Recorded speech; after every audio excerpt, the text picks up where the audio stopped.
My name is James Wanyuike, also known as Jemu. Jemu is the appropriate and the owner of Juja Nails and Salon. I started my journey with Equity several years back. Immediately I completed my primary and joined high school.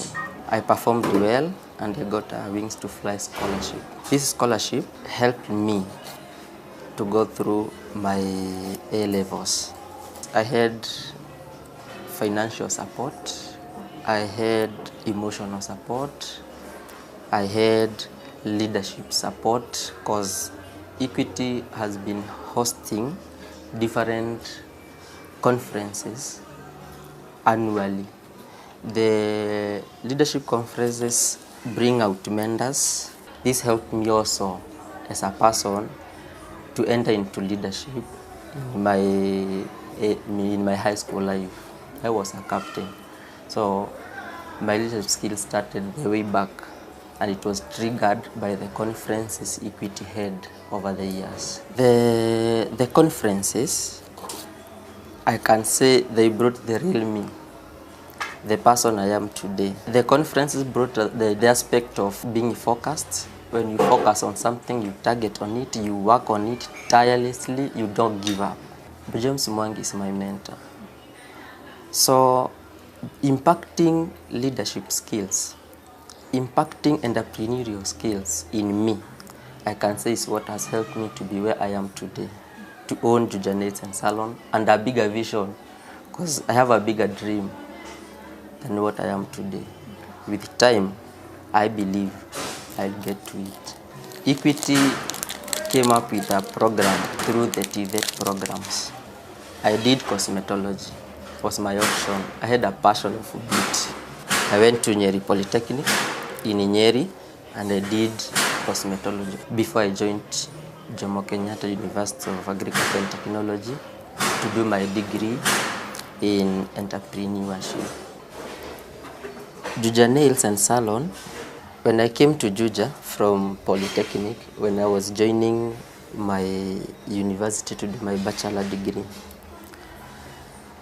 I had a skill, yes, because the short course I did in Nyeri was in me. I had that beauty passion. I looked for something I could do in Juja.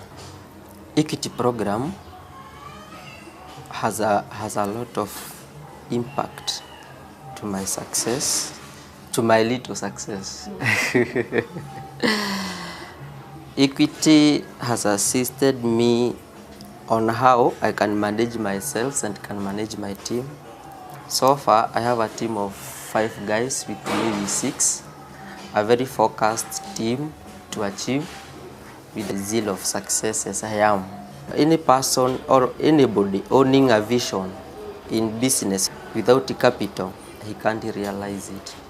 So, the leadership program imenisaidia sana kumanage my finances. Juu ndizo zimenisaidia kusave to rise to start Juja Nails and Salon. Through the leadership program, the achievers who came in as mentors, they help one have a bigger vision of himself or herself. It helps someone see not only himself, his family, his relatives, but the bigger society. Because a leader with a vision of impacting the society is not like a leader who is personal goal oriented. I have an advantage because I've learned both theoretical kwa class, I've completed it for the 4 years, and also have learned practical entrepreneurship through the Equity Leaders Program over the years, not 1 or 2, not 4 years. So since our journey all through, nimekuwa nikigain skills, entrepreneurial skills.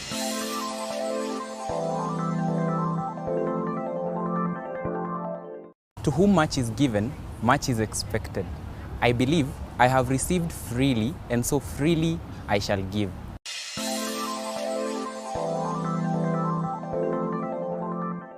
My name is Josiah Muriuki. I am a recent graduate from the University of Nairobi.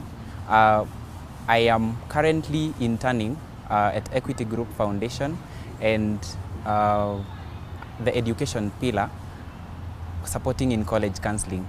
My journey with equity began in the year 2013 when I joined the Wings to Fly program. I was selected among many other students in Kirinyaga County. But the Wings to Fly now supported me so that I was able to seamlessly go through high school.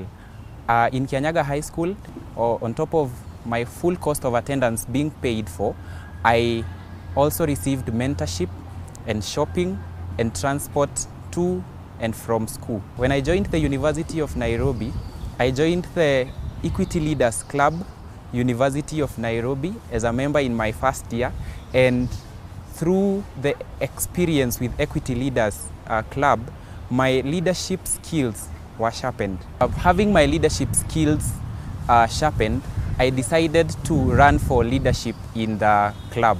And at my third year, or during my third year of study at the University of Nairobi, I was able to secure, or rather be the leader of communications in Equity Leaders Club, University of Nairobi.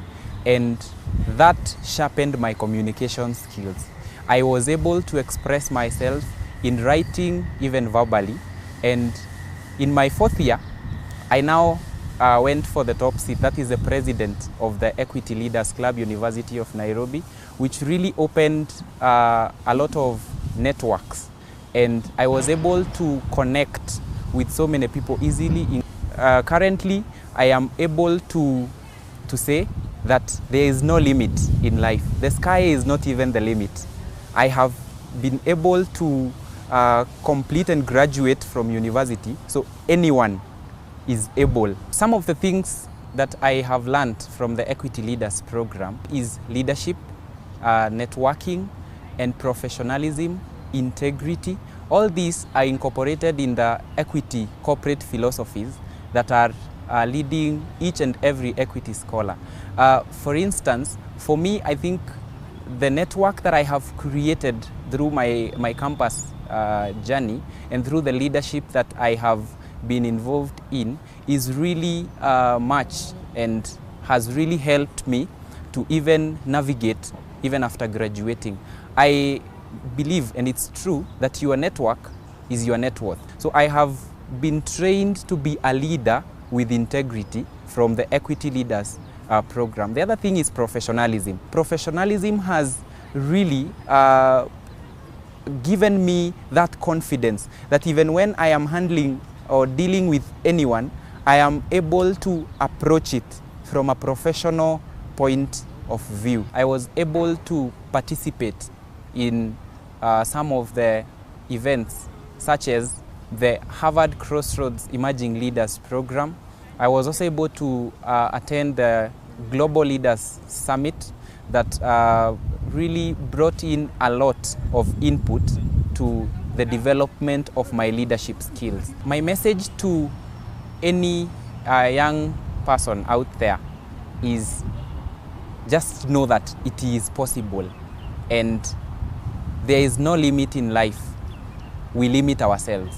I take pride in the opportunity given to me by Equity through the Wings to Fly and the Equity Leaders program, and my heart is filled with gratitude towards them. I really love Equity so much because of what they have done to me and to my peers who we have managed to go through high school and university through. So to Dr. James Mwangi and the entire Equity Group Foundation, you have lit my path. I am able to chase my dreams, even the wildest of dreams, and I will not forget to come back and give back to the very society that I came from. Thank you for empowering me.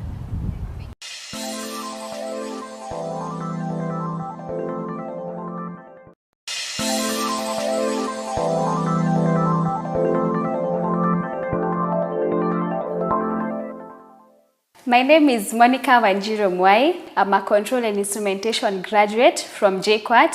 I'm also an MBA student from the same university. I'm a banker by profession. I'm the firstborn in a family of 3, and I'm also passionate about community service and leadership. My relationship with Equity began in 2011, where I joined as a Wings to Fly scholar. Having gotten an admission at Starehe Girls Center, Equity came through for me by paying my school fees, my transport, pocket money, and any other expenses related to my education. Not only did they provide those expenses, they also provided me with a mentor of who we have worked along with since then. Over the holidays, Equity used to organize annual leadership congresses, whereby we got to interact with various public figures. And it is through these leadership congresses where I got to actually build on my confidence, build on my leadership skills, and also be innovative and creative through the various talks we'd get from these figures. My relationship with Equity did not end there because I got to join the ELP program in 2015. Equity gave me an opportunity to work at a very young age of 18, which, I mean, it was my first job. I got to work as a teller before joining campus. That was from April through August. And even after joining campus, Equity also gave me an opportunity to continue working over the long holidays until I actually cleared. I also got to give back to the society by mentoring others in high school, that is the Wings to Fly scholars, whereby I would visit them in high school and have a word of encouragement with them. Some of the values that have been instilled in me from my engagement with Equity include professionalism, integrity, teamwork, leadership, service to the community, and to name just but a few. This has not only helped my professional growth, but also my personal growth as well. For example, I've been able to hold various positions while in campus and also out here. In campus, I used to be the vice chairperson of the JQuat chapter, and I also got to be the discipleship coordinator of our evangelistic team. Service to humanity was another value that was instilled in me. My friends and I have organized a group, we call it the Sparkle, and through this group we have been able to visit various schools back at home, and we do mentorship in the primary schools and secondary schools that are around. Additionally, we organize charity events such as feeding the street children over the holidays. I'm currently undertaking my MBA in Strategic Management at JQuat. I believe through hard work, consistency, and determination, I aspire to become a director of strategy in a multinational company. However, I do not want to set any limits to myself because I believe our own limitations are those that we set in our minds. I have been mentored, I have been empowered, and I have a responsibility to mentor and empower others. Thank you, Equity.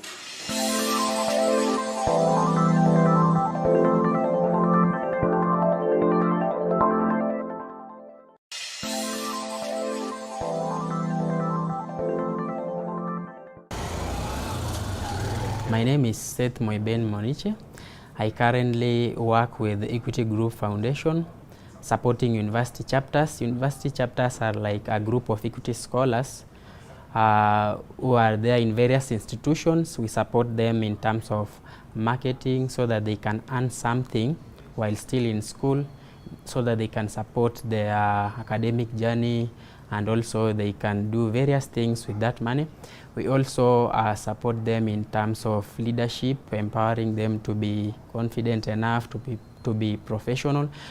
My journey with Equity Bank dates back in the year 2011 when I finished my KCPE.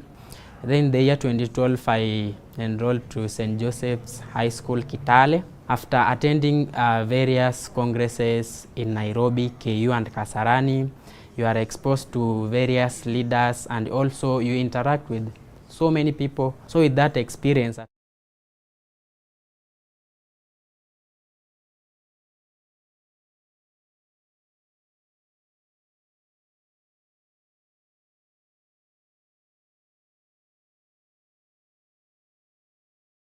without much ado, we are going to start with the anthems, the Kenyan anthem, and also the East African anthem. Shall we be upstanding and observe some silence? DJ.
East African Anthem.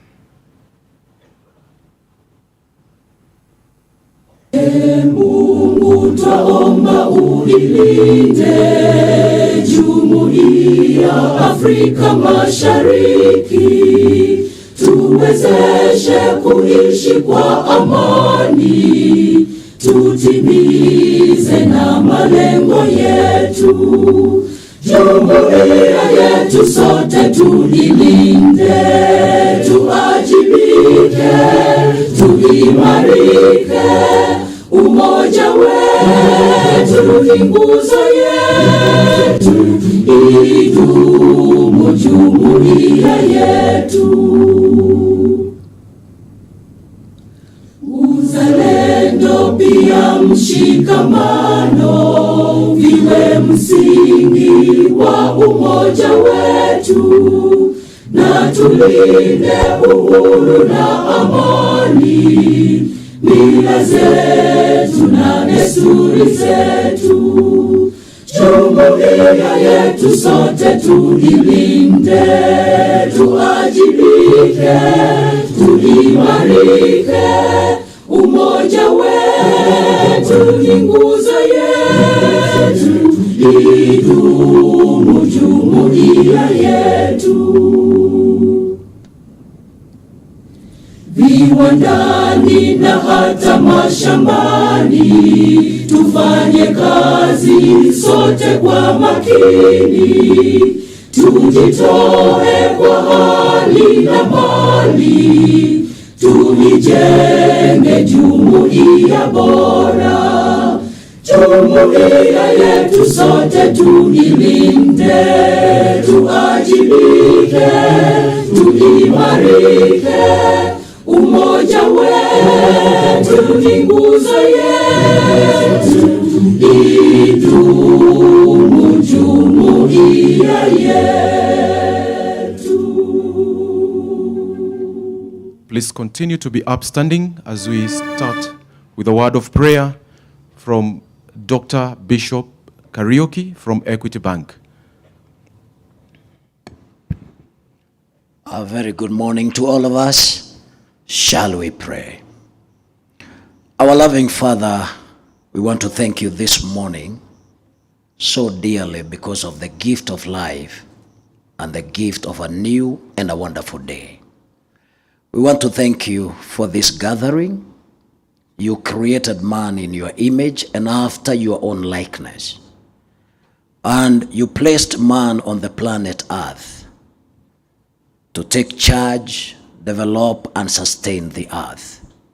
We want to thank you because by your divine purpose, you give men visions and dreams through which you equip your people to do that very purpose and assignment you created them for. And it is in this connection that we thank you for Elimu scholarship and Wings to Fly programs. How we bless you for making it possible this to happen before us as scholars who are beneficiaries of these two programs. I thank you, Lord, for giving them such an opportunity to be in these programs because of the future and the purpose that you have for them. You say that an athlete cannot be crowned unless he competes according to the rules. We pray for discipline as they continue with their studies. We thank you this morning for our chief guest, and we thank you for our host. How we pray for this function, that may you find it befitting to grace this function with your presence and lead us through and give us a wonderful meeting. We thank you and we bless you. For this we pray in Christ Jesus our Lord. Amen. Everybody said, please be seated. Thank you very much, Bishop Kariuki, our chief guest, and all other guests invited. It takes great pleasure this wonderful, wonderful morning to welcome you to the 12th Annual Regional Education and Leadership Congress for the Wings to Fly and Elimu Scholarship beneficiaries here at Pangani Girls. We are happy to have you. We are happy to have every one of you here. And today, as a culmination on this eve of the Good Friday, also known as the Holy Thursday, it's a wonderful day for us to meet together and discuss and talk and listen to the wisdom of our leaders. We've been hosted by Pangani Girls, and I want to take this opportunity to really welcome the principal of Pangani Girls, who is also our host, Madam Florence Ngarari, to give us her remarks. Karibu sana. Makofi ya Nairobi.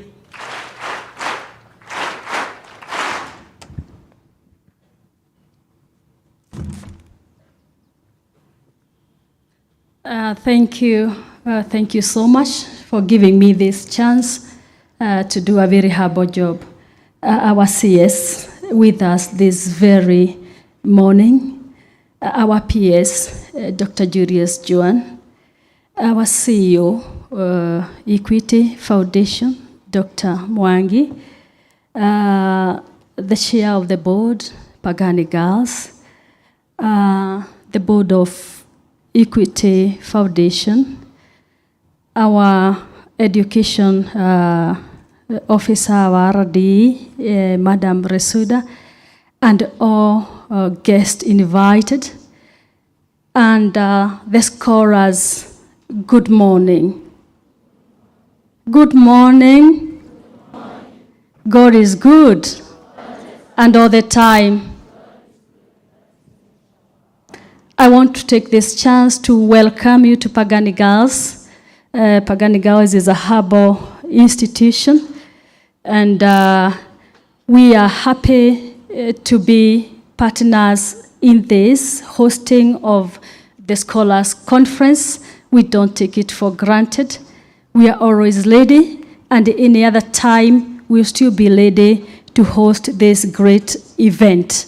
We really appreciate your presence, and I hope the scholars, we have met the expectations and carry the good things you have learned here, and let it be a Pangani declaration that moving forward, we have learned so much and we continue learning. I have a few members of staff with me here representing Pangani. The teachers who are with me here, stand up and wave our chief guest. We have Shadrach Daboki, who is the Deputy Administration. The others are at the periphery because they are the people on the ground. We have teachers and the support staff all helping in making this event a success. Thank you so much. Feel at home, away from home, and God bless you. At this juncture, I want to invite the chair of the board who will make his remarks as he welcomes you also. Thank you.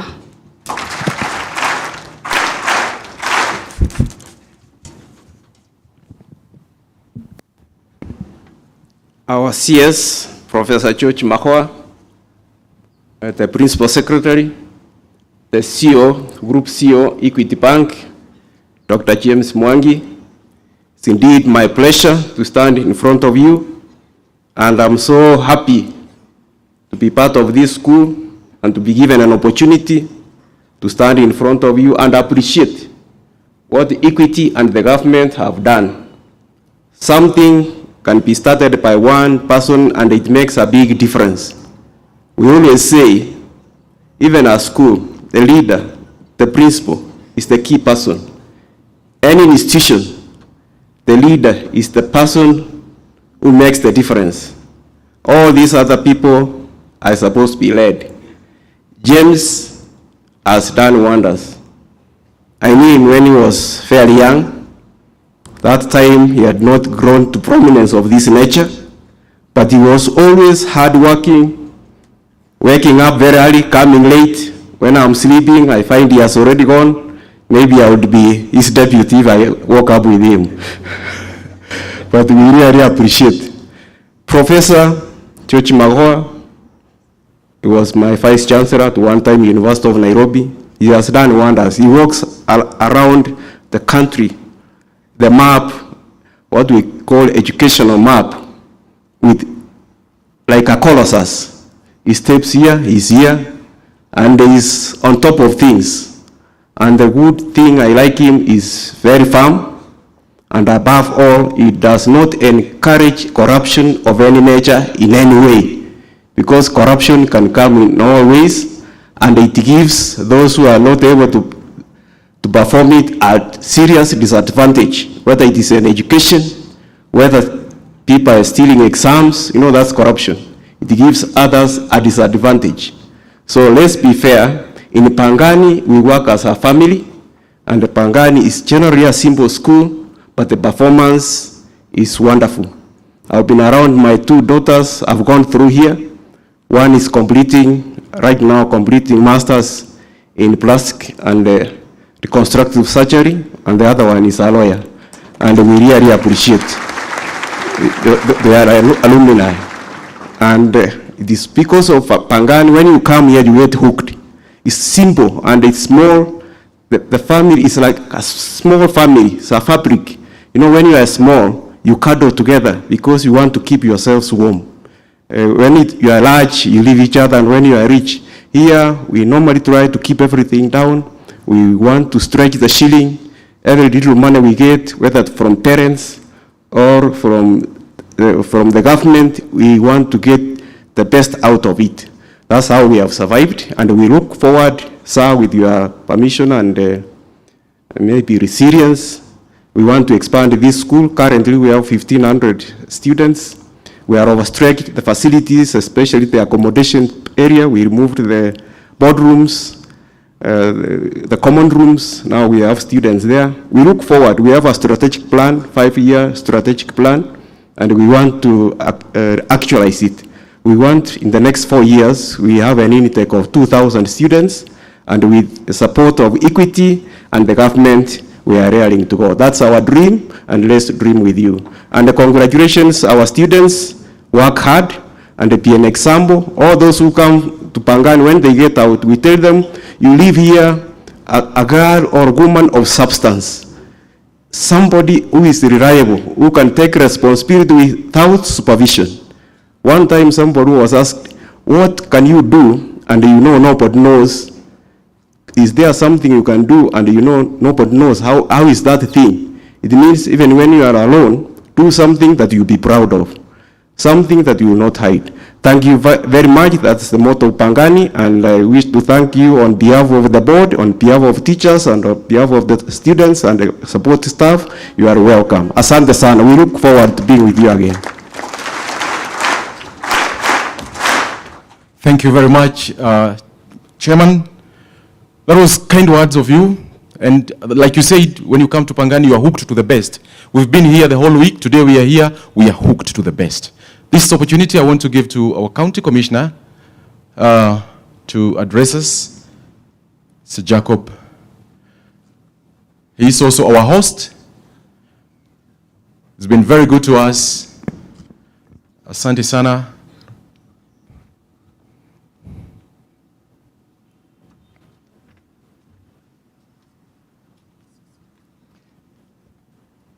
The Cabinet Secretary, Minister of Education,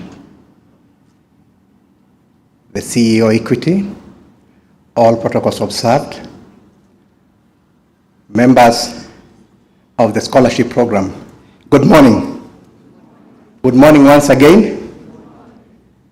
Langu kwa heshima kubwa, Bwana Waziri, itakuwa ni kukukaribisha kwa heshima kubwa katika eneo hili la starehe. Tunajivunia ya kwamba shule yetu maarufu iko katika eneo la starehe kiutawala, pamoja na wageni wetu Daktari Mwangi na wanafunzi ambao naona sura zao zinametameta metumetu, kuwakaribisha na kuwaambia mjisikie mpo Pangani kwa kipindi ambacho mmekaa hapa. Usalama wenu mumeona kwamba umeimarika, mmekuwa na wakati mzuri. Kwa hivyo tunashukuru Mwenyezi Mungu.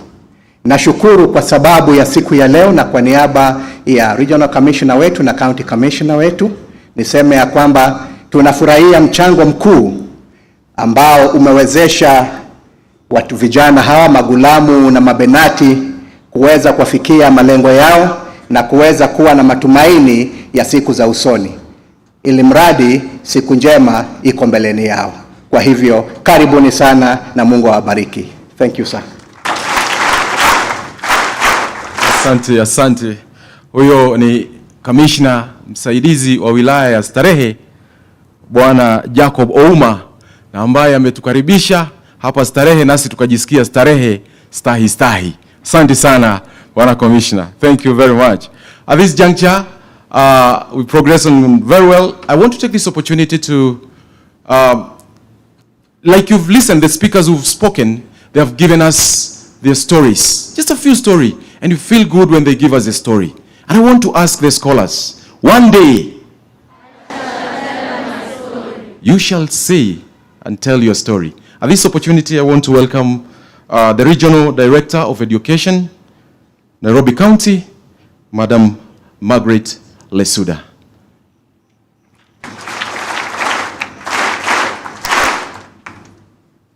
Mpe nyingine ya Nairobi. Thank you. Our Cabinet Secretary, Professor George Magoha, the PS, Dr. Juan, the CEO, Equity, Dr. Mwangi, and all the entire team from Equity, the education colleagues who are here, our scholars. God is good all the time. Our CSR, allow me to say welcome to Nairobi, welcome to Starehe, welcome to Pangani, and also to introduce an officer who is in charge of Starehe, kindly Julia. Yeah, she's here. Julia was here talking to our youngsters here yesterday. Mine is just to tell the scholars that today you are lucky that two great people from this country, I would say three, because our CS, our PS is also great. But I want to tell you one thing. If it is not for our PS, we could not be having what we call Elimu scholarship. Our CS struggle to ensure that the needed children in this country benefit, just like Dr. Mwangi ensured that you benefit from the wings to fly. So, sir, I want to thank the two of you in a very special way, because if personally I was at this age, I would be a beneficiary, because I was a very needed student and I would have been sitting there. So we don't take it for granted.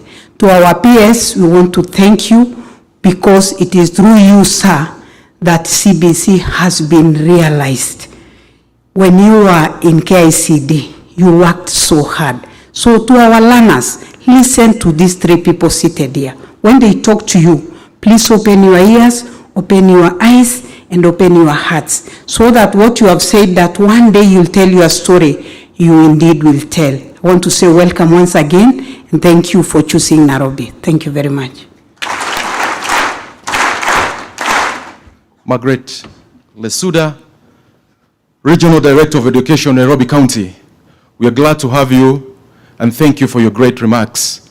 Our chief guest, students seated here are coming from all the corners of Nairobi, all the way from Ruai to the other corner of Kangemi, down from Ngong in Kajiado County, going down to Juja in Kiambu County. They are all seated here. They have been here for the entire week, and this is just a drop of kind of advice that they have been receiving, and the discussion and the engagement with the best in the society that we have. Allow me, our guest speaker, at this point to welcome Dr. Julius Juan, who is the Principal Secretary, the State Department of Early Learning and Basic Education. Wapi makofi ya Daktari Juan. Thank you very much. Thank you very much, the MC, to our Cabinet Secretary, the Group CEO Equity, the entire Equity fraternity, my colleagues from the Ministry of Education and the entire team, the great scholars, good morning. Mine is normally very brief. When you have your boss it is an abomination to start giving speeches.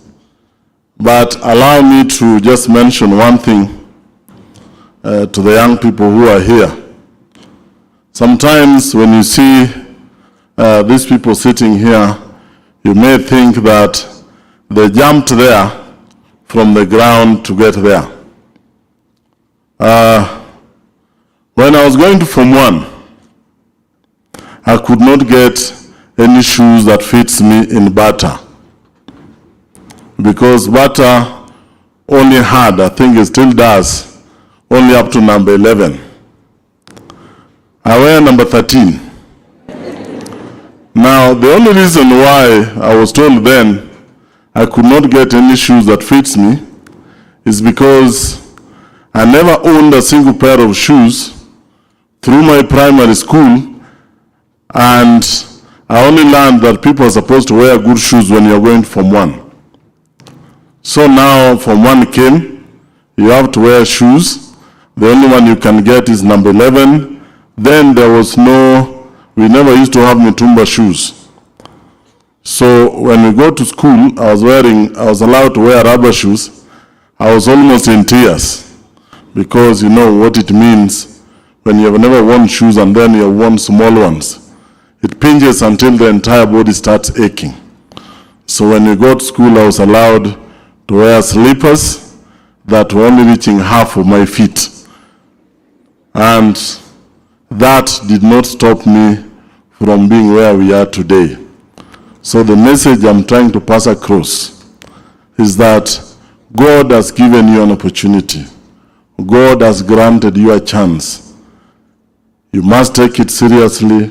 You must know that all these people you see probably went through what you went through before you got this scholarship, or even worse. I want to wish you well, and you also must appreciate life is not just about passing the exam. Passing the exam is one component. The mentorship that you're going through here is what will make you a complete human being.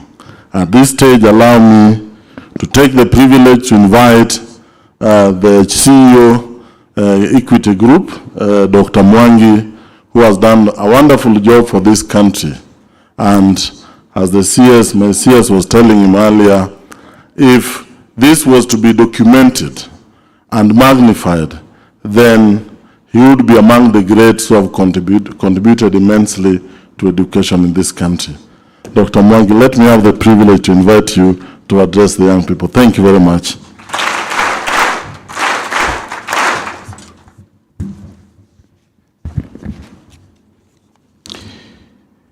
Our chief guest, Honorable Professor George Magoha, Cabinet Secretary, Ministry of Education, your Principal Secretary, Dr. Julius Yuan, the Nairobi County Regional Director of Education, Margaret Desunda,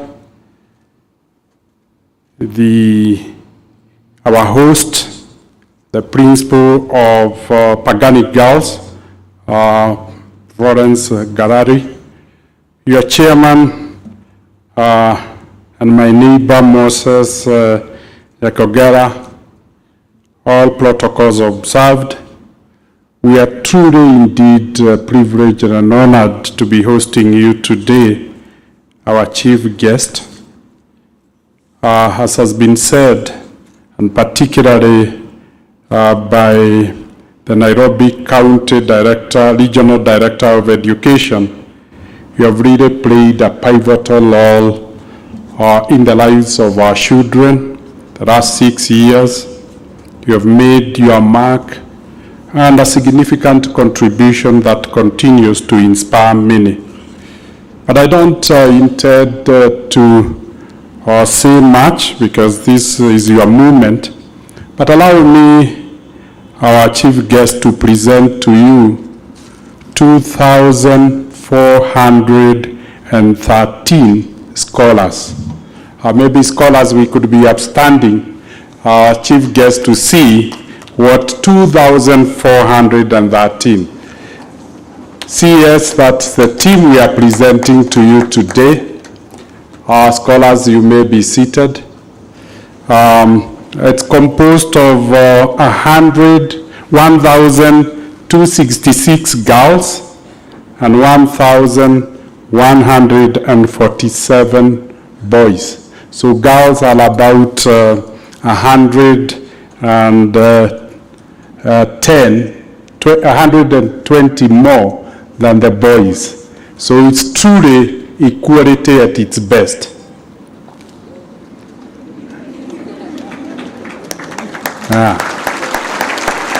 So when we talk about gender equality is when the margin of error, when you divide 110 by 2,413, what do you get? It's less than 5%. So that is the margin of error when you talk about equality.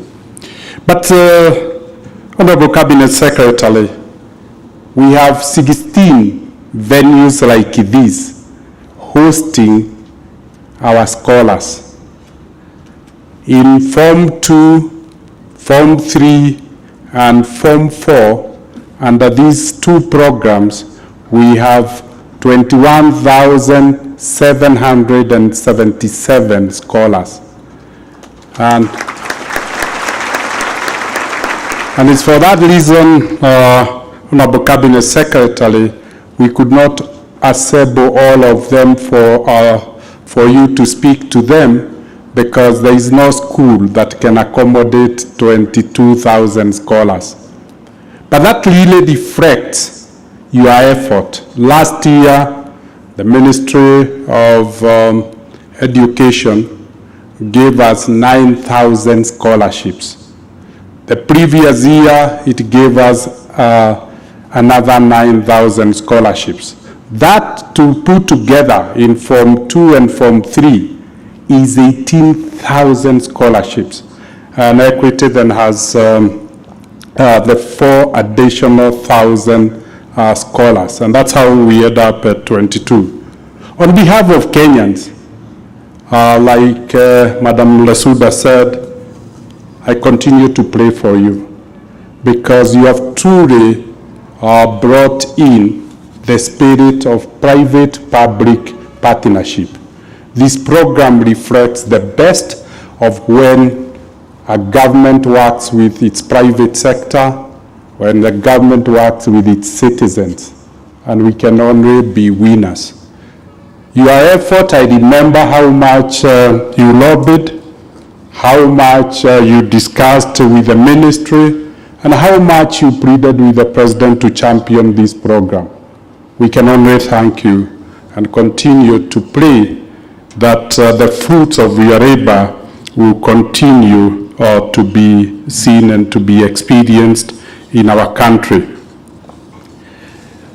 For the 22,000 scholars that we are having this 12th annual Congress, the focus is really on 5 pillars.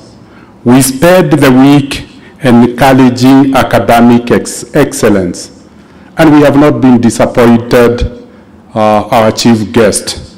Last year, even after our scholars spending 9 months at home and then coming back to do their exams, accelerated learning, 86% of all the scholars we presented managed to be admitted in our universities. So the transition rate from this program to university is at 86%. So if we really apply the same formula, the best we have ever had is 93% of the scholars. So we've averaged 90%. We are suggesting that 2,000 of these scholars will proceed to our universities. So you could imagine the impact that this will have. So that is the essence of the week, really trying to inspire them, signify their role reminding them that the story they want to tell about themselves will be shaped by these 4 years. The second one is really to convince them that beyond education is a whole human being, and hence the need to develop a value-centered life. You stand tall when it comes to values, and we are very, very proud. And again, it was said by a previous speaker about you are stand on the virtue or the social ill of corruption and how much it has devastated our country. But is there a single man stood tall and high, given the opportunity, but resisted the temptation? And as a result, we can have these kids being able to be selected on merit and a fair system. We try to inculcate the same values. In our little way, we are trying to use men and women like you to role model the next generation. The third pillar is nurturing transformative leadership. We believe that this scholarship is about developing the next generation of leaders. And a country can never be better than its leaders. The Ministry of Education is a mirror reflection of what you stand for. It's a mirror reflection of your commitment, the values you live as a leader. And so in our humble way, we are trying to multiply men and women like you so that we can hope to attain a national transformative leadership into the future. These scholars are very gifted. They're in the top 5 percentile of the regions they come from. So if we combine talent, gifting with the values, then we are certain we'll land in a good place. The fourth one is embracing a culture of giving back, remembering to those much has been given, much will be expected. If each of our scholars, as we were talked with you, by end of next year, we'll have had 65,000 scholars. If each of them give back by sponsoring one scholar, we'll have another generation of 65,000 scholars. That ability to know when it is enough, that ability to manage personal greed, that ability to share, to have a heart of compassion is what we spent this week trying to nurture. And we are encouraged when we see the devotion of our scholars to lift the communities that they come from. In the last 2 years, these scholars, our chief guest, have planted 12.7 million trees within the schools and the communities they come from. Our scholars will forever be grateful. They are shining examples. How many of you have gone back to your former primary school to mentor and to coach the students in that school? Just raise your hand. If you have gone back to your former primary school, our cabinet secretary, our chief guest, look at the giving that is going on in our community. I'm really proud to present to you, to our chief guest, because truly you live the values we nurture in you. And lastly is sensitizing them about gender sensitivity and well-being. Telling them a balanced society is that gives equal opportunities, and encouraging particularly our girl scholars to be bold, to be courageous, and to be audacious. And we continue to see that practice being embraced.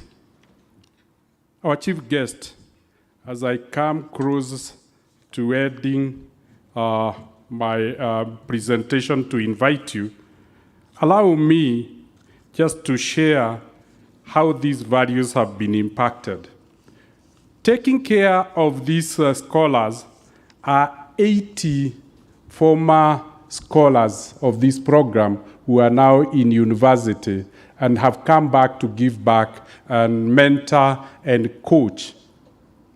Allow me to ask the chaplains maybe to be upstanding so that Cabinet Secretary can see that the elder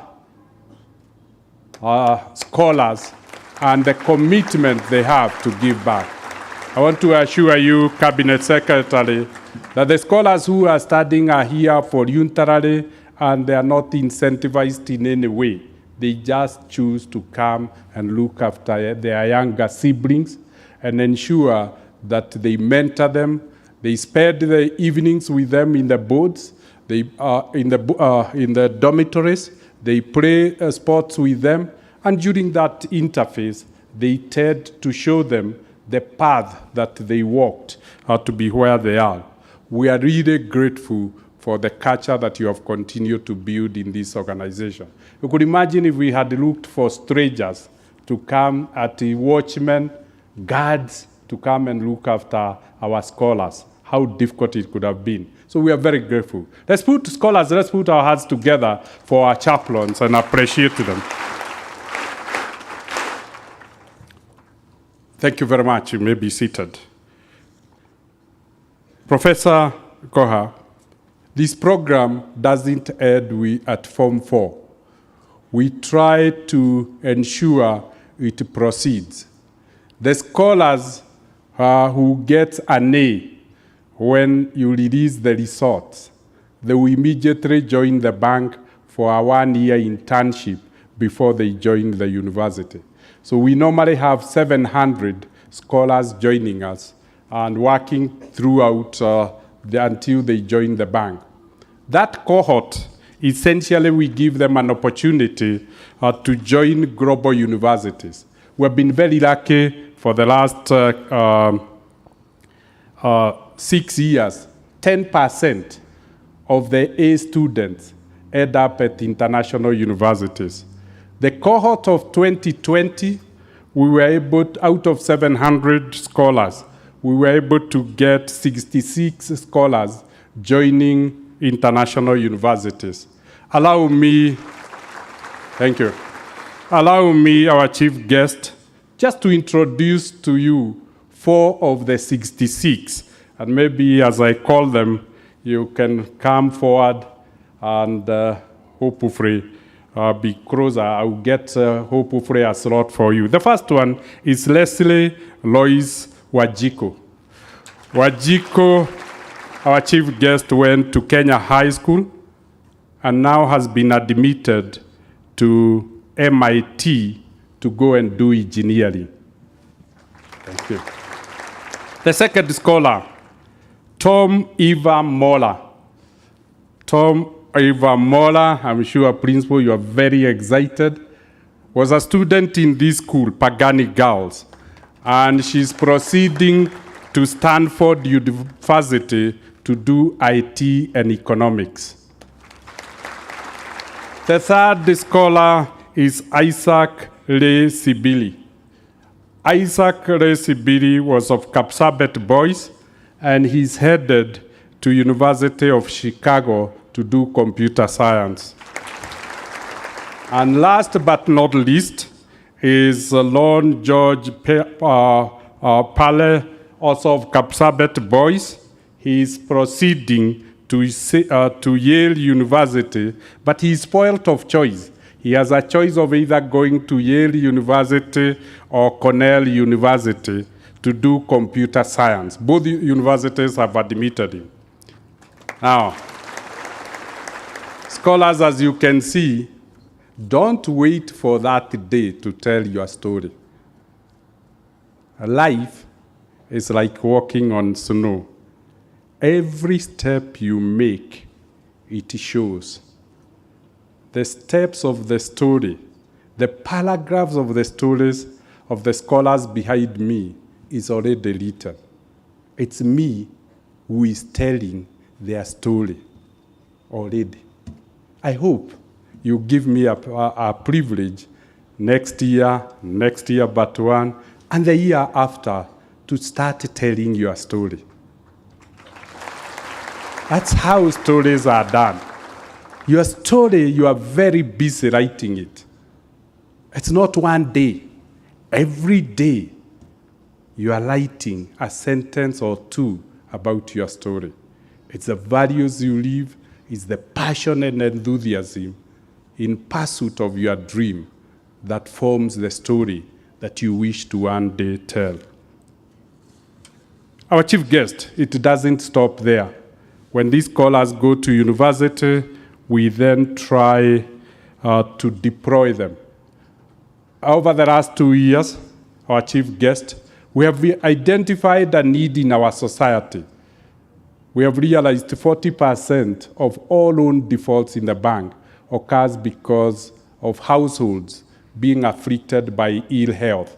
And as a result, we have chosen to make our contribution to the health sector. I know as a medical doctor, this may touch your heart. We have identified 1,800 of our university scholars have done medicine. And we've decided to register for them a franchise of standalone clinics that they would own and then solve the problem of health. I'm glad to say in 2 years, we have been able to set 56 clinics. And one of the doctors in Pagani is here with us, Dr. Dennis Inyangala. Dennis, that's one of the scholars. Now this is the ultimate giving back, where you finish school and say, society has a problem, and I want to solve a problem. So where we are in Pagani, so when these scholars are here, Daktari will visit them and will deal with those who I'm glad to say these doctors, 56 of them, they are charging 40% lower than similar clinics in town.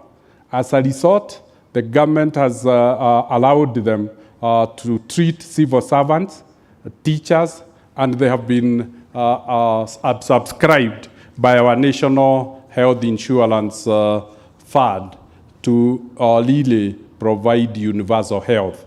So that is how society's problems are solved. So I present them to you, our CS, as an example of what these kids are likely to be. The 18,000 scholarships you give will be a reflection of what we see behind us here. So in 20 years, our chief guest, you will be proud as you walk around, and all of them will be telling you they are beneficiaries of Elimu Sacco. We thank you once again as we reflect to you how the future will look like with the Elimu scholars. Let's put our hearts together for our chief guest for the contribution he has made. As I close, CS, this job would never have been possible if it were not for the commitment and the passion of the selection boards. Between Equity Wings to Fly program and the government Elimu scholars, we have 3,000 boards. Each board members.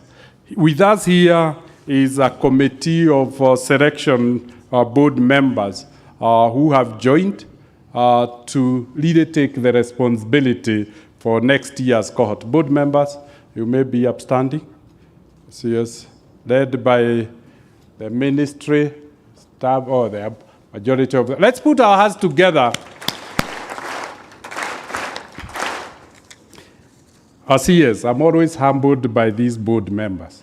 Last year, they received 114,000 applications, but they only had 10,000 scholarships to give.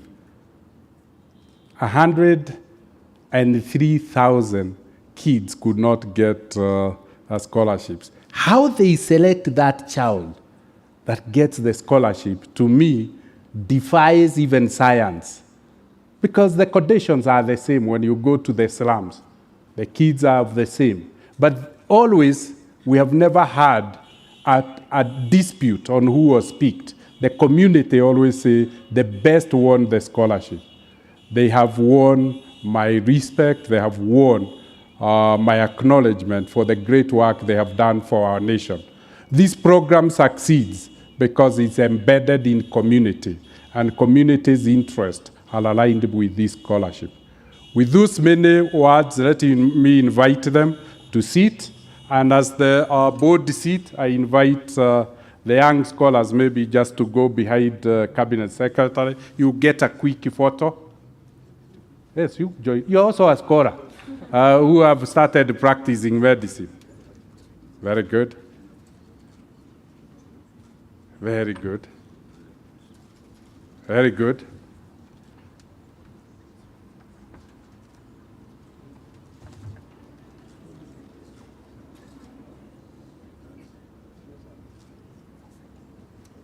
Thank you very much. I thank you, Professor, Cabinet Secretary, for the humility of taking the photo. It's now my singular honor to invite you to speak to the scholars. Let's be upstanding as we invite Cabinet Secretary, Minister of Education, Professor George Magoha, to speak to us.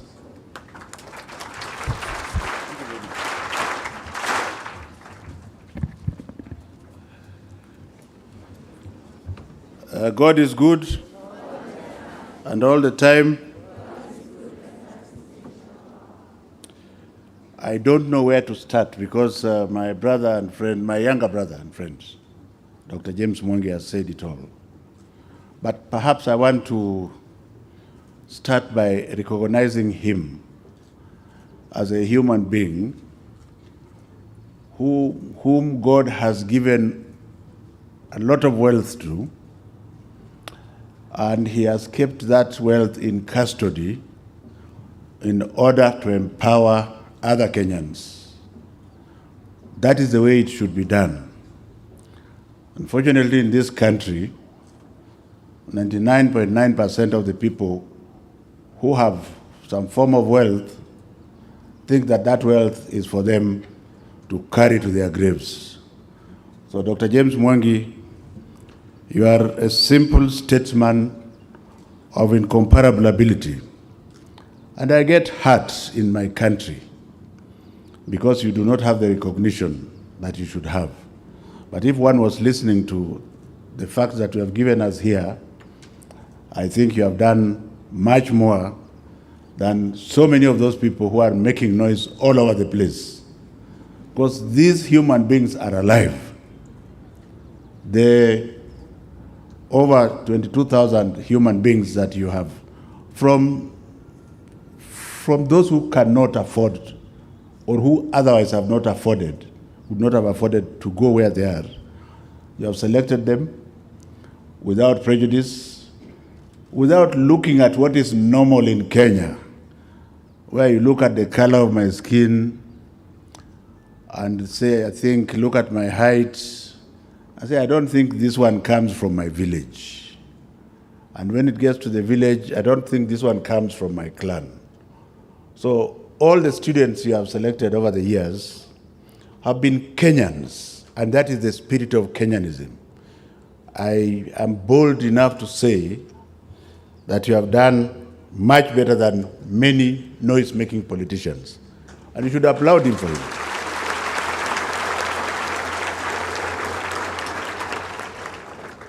I am not known for praising people because I am not a politician. I am not a one-track fellow. Let me give the second accolade to His Excellency the President. I don't belong to his political party. I don't belong to any party. So you'd even wonder why I was appointed a minister. Do I look like an activist to you? If the answer is no, then you must give the president credit for having selected somebody who does not belong to his party, who perhaps belongs to a group of people who perhaps don't like him. Why did he do so? He's also a statesman. Let us forget about politics. How many of those coming into the next coming governments will look at people and say, I think this fellow who is Surambaya can deliver what I want him to deliver? And the president did that. The second thing I want to say about him is that I've enjoyed working with him. First, for this reason, and it is good for you to hear, because you are the leaders of tomorrow, whether you like it or not, like those ones. Are we together? The president has never told me one thing during the day and sent people to tell me a different thing at night. Never, for the over 3 years I've worked with him. Many other politicians have done exactly that. Where you say, well, do this in public. Everybody hears we are saying this, but then, why don't you have a company here? Why don't you consider giving them a contract? I can't give you names because I'm a gentleman. So there are reasons why I trust the president and I'm enjoying working for him. And you should learn from him. Are we together? Thirdly, now I want to talk about, I'm being given credit wrongly. I took over in the ministry, and everybody knows I'm a slave driver. That one is one of my, because I was trained to drive. I was trained just next door here. So I regimented everybody to look for Elimu scholarship for the so-called 30 counties, the 30 counties, 110 sub-counties. It took the wisdom of His Excellency the President to call me to State House and say, do you know, Professor, there are many poor children in urban slums. So the credit must also go to him. Mine as the Mutu wa Mkono was to be sure, together with James Mwangi's team, that we actually went for the poor, the real poor children, which meant I took part in quite a number of the interviews, and we were satisfied that the people who got the scholarships deserved them. I want to thank Mwangi's people because you cannot bribe them. Our culture has to keep on fighting corruption. And I don't think the politicians will deal with it. You as Kenyans will deal with it. The politicians will go where they think they can get votes. If this group of people is killing people on the roads, but they are your voters, that's all right. That's how the politicians work. And it is crazy, as a matter of fact. But if you refuse that it is only what is right that has to be done, then the people will accept it. So, Dr. Mwangi, the third point I want to thank the President for is that a few weeks ago in State House, when we were releasing results for primary school, he ordered me to ensure that we have enough time to identify another 9,000 Elimu scholarships.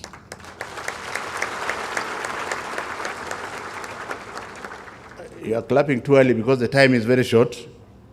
And Dr. Mwangi would want us now, because if we are opening on the 3rd, we have between today and the 3rd and Easter inside, you must field marshal your people because the donkey is in the pit and God himself is happy that we can go and identify the students. And I will be outside there with you. Because if we don't do it that way, scholarships will be given and they shall be given to the wrong people. So if anybody is delaying the process within government, if it is my PS, you let me know. If it is PS Treasury, you let me know. If it is CS Treasury, you let me know, because there is only one leader in this country. And for the next 4 months, that leader, the last time I checked, is His Excellency Uhuru Muigai Kenyatta. So can I persuade you, on my word, sir, that once the President has pronounced himself, there is no subordinate in government that will go against that. So we can proceed and run and regiment and identify these children, so that as they go, as we open school, they have been identified. Thank you very much. I hope, Dr. Juan, you have heard me very clearly. In terms of you are my friend, but at work there is no friendship. So I want now to make it easier. So I think those of you who read the Standard saw the cartoon. The cartoon where I was playing guitar. It is true.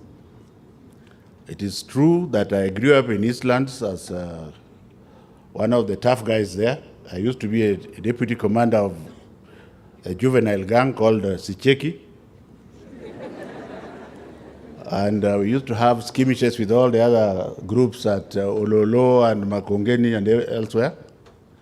But then I saw the band at Starehe Boys Center one day on television. So I decided I wanted to go there. I liked those bright colors, bright blue and bright red. So I decided I wanted to go there, and because of that band. And that also attracted me to playing bass guitar. So it is true, I used to play bass guitar, which I started from outside Starehe, but when I got to Starehe now with a discipline, and that's why I'm bringing this story to you, the discipline that was there is why I am what I am today. Because all the band members, including Kabasele himself, died many years ago. Are we together here? So that cartoon is true. And how did I stop playing in the band? We had regimented officers at Starehe Boys Center who ensured that there were rules to be followed. I had rich classmates who had Comorera bicycles. So since I was so attracted to the bicycle, that is splendid outside glamour, I would escape during the lectures in the window and borrow the bicycle and go to town. But since the uniform was so bright, our people at Starehe would follow me and pick me back to class. So when I was controlled just a bit, then I started to know that with my own self-drive, if it was directed in the right place, I could be very intelligent. So the theme of self-drive, key to lifetime transformation, is actually true, and I am the example to that process. When I was now having been caned, which means I was being looked after. Patrick Shaw would come to the class 3-4 times in the morning to check if I'm still there. Then I went to the head of the class, because now I was taking part in what was happening in the class. So eventually, I was not able to do practice and they replaced me. But we had recorded 2 songs at that time and I got 30 shillings for each of them, which was really nothing. Are we together? And from that point,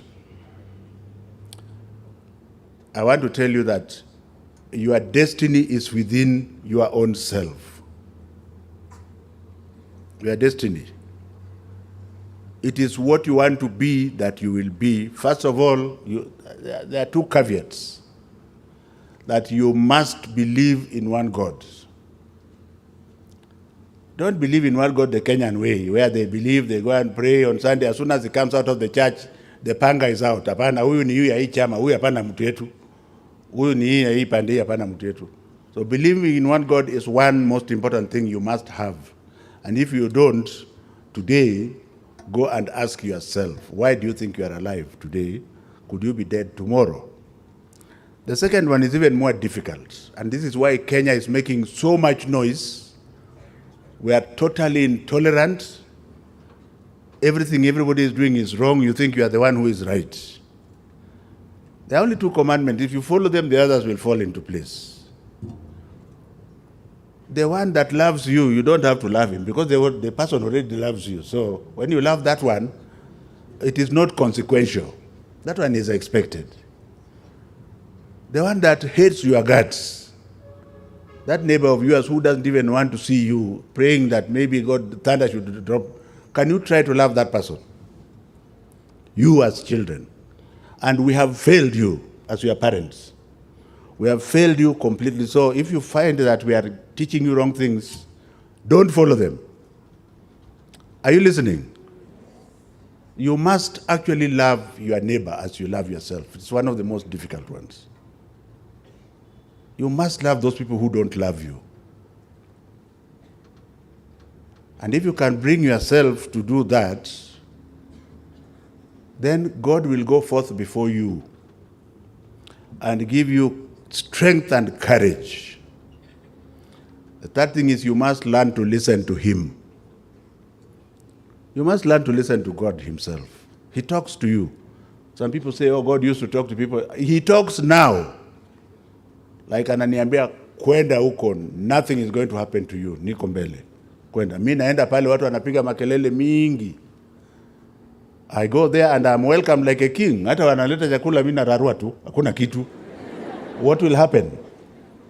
Is it not because of the belief in God? Sindio? Because I also take the fact that I am your minister today to be God's hand. I never in my life thought that I could be a minister. Because I'm not the type to ask for votes from anybody. Do I look like that person? Do I look like a person who will ask you for votes? I don't need them. Why do I need them? So if you can take control of yourselves and believe that, and that's why you see me doing what I'm doing. My job as a minister has been to ensure that, having been a surgeon, when you remove the clothes and someone is naked, it will not be Mwangi, it will not be myself, it will not be a child from Kibera or Kiandutu. It is a human being. Can you remember that? That every human being is a human being. Can you remember that the fingers are not the same?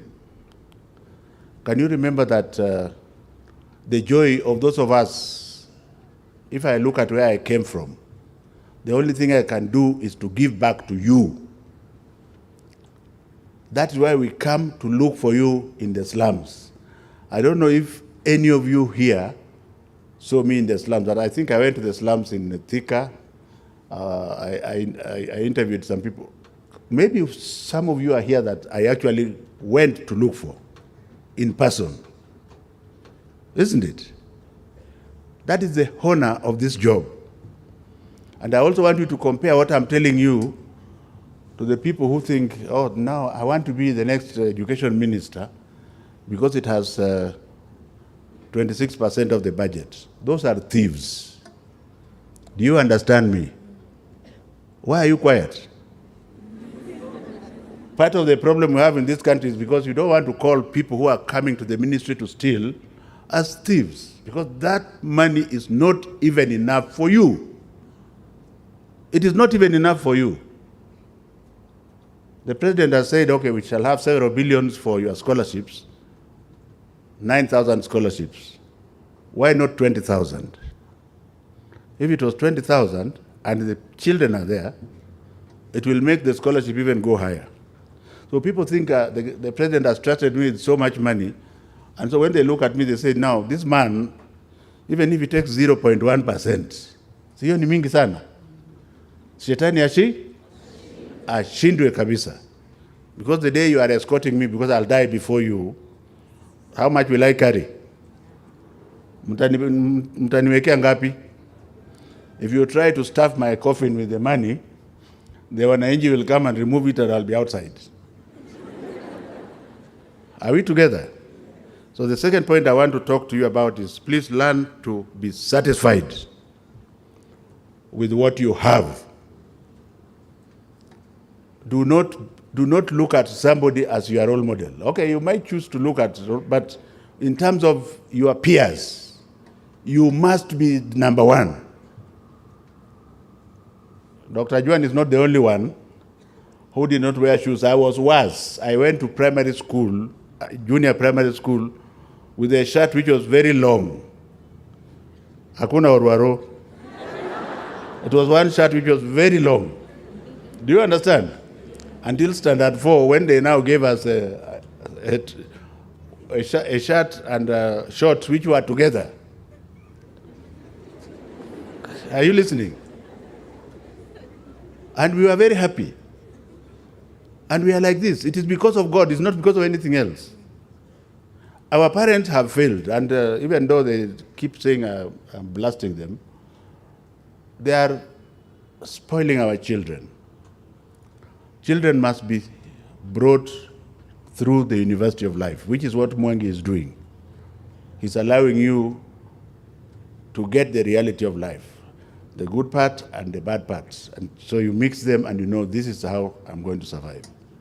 I will sleep and wake up, whether I have ugali and sukuma, or chicken imported from the US and rice imported from China. I will still sleep and wake up, and as a doctor, I will be even more healthier because the sukuma would have been tuned just there. And you don't overcook it so that all the vitamins are there. You come out and you are as strong as a lion. So do not try to be like Nyambura, who is your neighbor, who is driving a car. If you trust in God, just focus where you are going. Are we together? If you are wearing a second-hand shoe, who cares? Who cares? If somebody wants you to buy shoes like, I tell the person to throw away her shoes, which are too many, to look like you. And then everything will fall in place, by the way. That is why I am so happy that your own self-drive is so important. The other thing I want to touch about is in terms of your own values. What is it that you want to value in life? Okay, like, and it is here. Pangani is here. It's a simple school, good leadership, thorough discipline. And then the whole country wants to come here instead of copying what they are doing. Now that is the agony of Kenya for you. Instead of other teachers coming to check what the madam is doing, an excellent job, kwani kiwanja iko na dhahabu on the ground? Are teachers from Pangani from heaven? Instead of us behaving like people who didn't even go to school, we should be coming to find out how does Pangani do it, so that you have so many Panganis across the country. Instead, they are saying, no, no, no, my children should go to Pangani. And we have no apologies to make when we say we are going to ensure that the children in the slums are identified this year and that we shall give them scholarships to go forward. So I want to wish you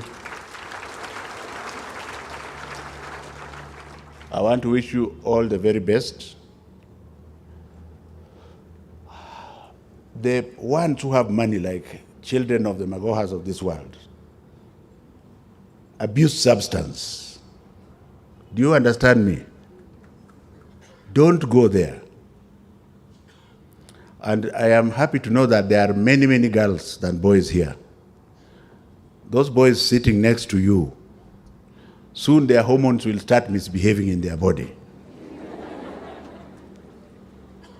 You must be friends, and ikienda pande hiyo ingine mwambie hapana, ngoja. Why don't we just do this?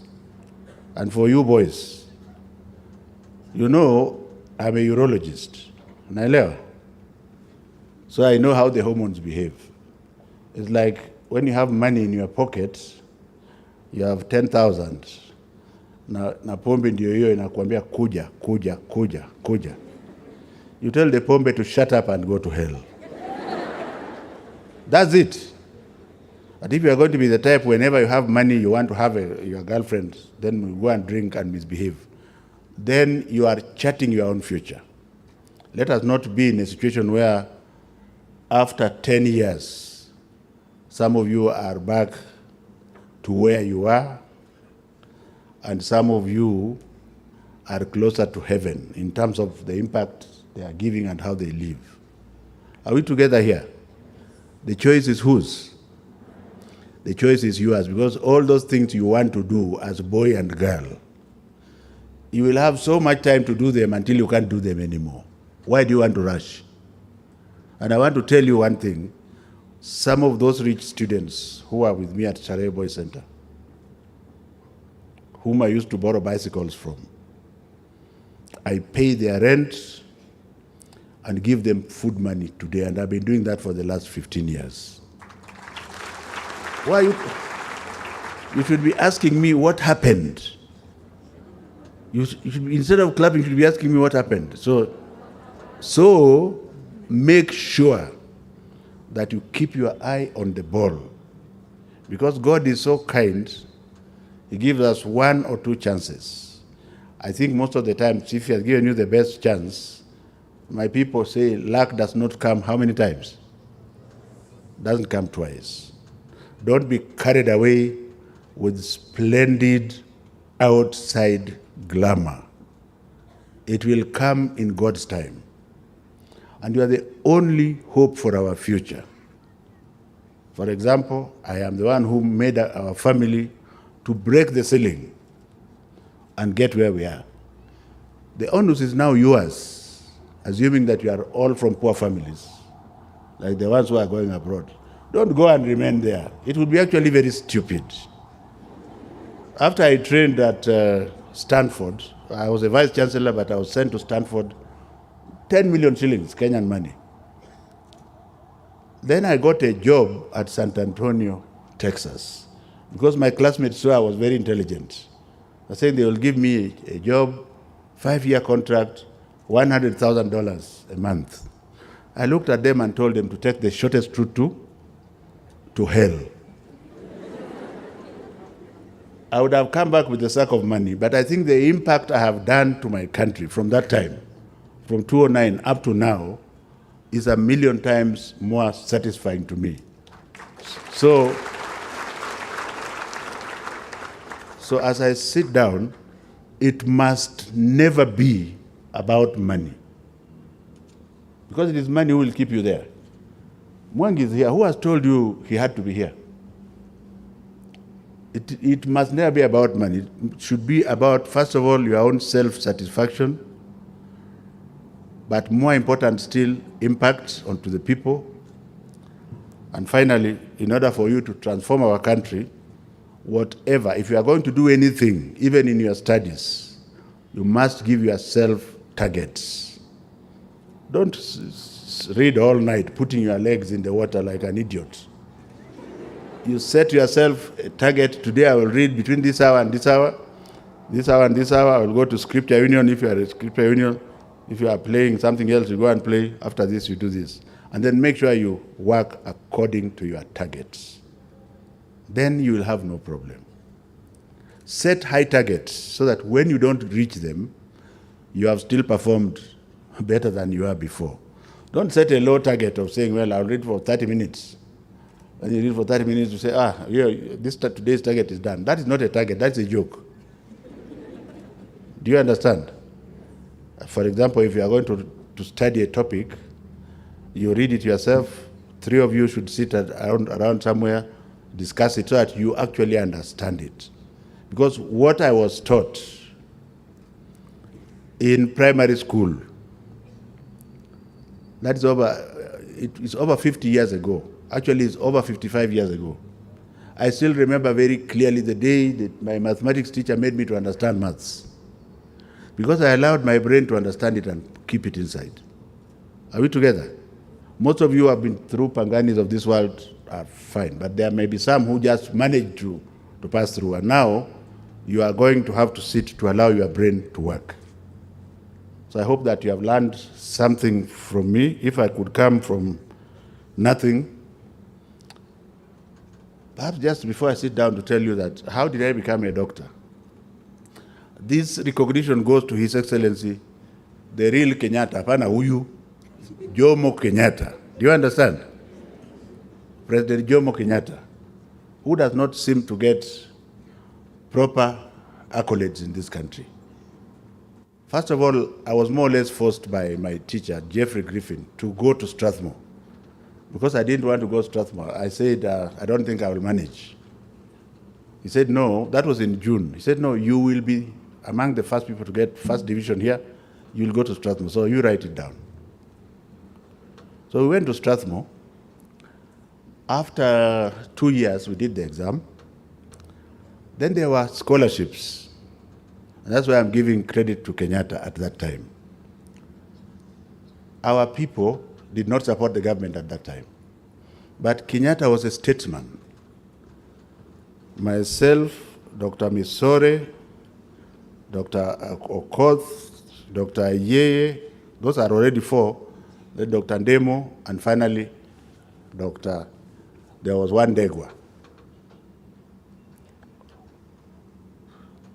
We were given scholarships to go, and they were very rich scholarships. So 5 people from Western Kenya, 1 from Central. That is Jomo Kenyatta himself in 1973. Those of you who are alive at that time. Do you get the point? That is what has kept me doing what I'm going to do. So me, I don't care who comes to government or whatever you want. I treat all the children the same. Because I was given the opportunity.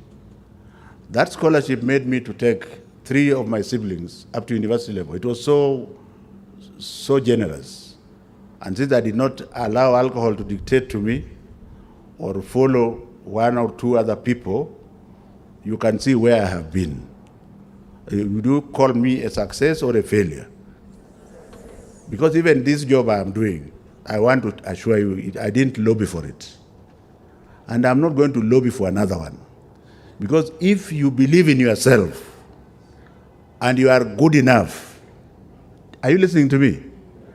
They will come for you. And when they come for you, don't just try to say, no, are you going to allow me to work the way I should work? That's how the president has allowed me to work. And I want to thank him in public and hope that I will continue for the next 4 months. What happens after that is not my worry, because God is in front and he will decide where I go, whether I go to look after my 2 goats or whether I go somewhere else. I don't have to worry about it. Why should I worry? That's the message the politicians should be doing out there. But here it is a matter of life and death. It's either this or this. It has to be. They have forgotten that God exists, and I'm glad I'm seeing Mutu ya Mungu hapa mbele. They have forgotten that God exists. God really exists. And whatever, because for example, people are making so much noise about the next president. Mungu anajua ni nani. And nobody is going to change that one. So for us who are working for you, we must get prepared and ensure that you are in the right path. Let me steal this opportunity to announce that the good government of His Excellency Uhuru Muigai Kenyatta has already released Kenya shilling 19,900,000 for the free secondary education and free primary education in preparation for the first term. So let me plead with my principals and head teachers that kindly allow all my children and grandchildren to join schools as you deal with issues of fees. To the parents, those who have money, please give your children some money to take to school. Day secondary school is absolutely free. The government has released the money. It will be in schools before we open. So let us not hear even a cough that you have sent a child home. We will deal with you very, very squarely, because for the next 4 months I'm still in charge. Ama namna gani? Thank you.